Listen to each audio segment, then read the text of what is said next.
ഗുജറാത്തിലെ രാജ്കോട്ടിൽ ഗൈനക്കോളജി ആശുപത്രിയിലെ CCTV ദൃശ്യങ്ങൾ ചോർത്തിയ സംഭവത്തിൽ 3 പേർ കൂടി അറസ്റ്റിൽ. ഒരാളെ സൂറത്തിൽ നിന്നും 2 പേരെ മഹാരാഷ്ട്രയിൽ നിന്നുമാണ് Gujarat cyber crime branch arrest ചെയ്തത്. കുംഭമേളയിലെ സ്ത്രീകളുടെ ദൃശ്യങ്ങൾ പ്രചരിപ്പിച്ചതിലും പ്രതികൾക്ക് പങ്കുണ്ടെന്നും പോലീസ് കണ്ടെത്തി.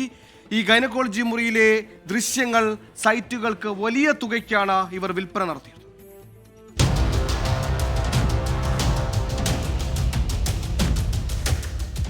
രാജ്കോട്ടിലെ ആശുപത്രിയിൽ ഗർഭിണികളെ പരിശോധിക്കുന്ന ദൃശ്യങ്ങൾ സൈബർ ഇടങ്ങളിൽ പ്രചരിച്ചതോടെയാണ് പോലീസ് കേസെടുത്തത്.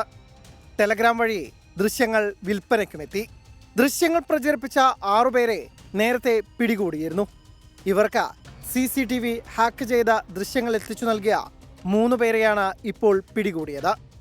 സൂറത്തിൽ നിന്ന് ഒരാളും മഹാരാഷ്ട്രയിലെ സാംഗ്ലിയിൽ നിന്നും വസായിയിൽ നിന്നും ഓരോരുത്തരുമാണ് പിടിയിലായത്.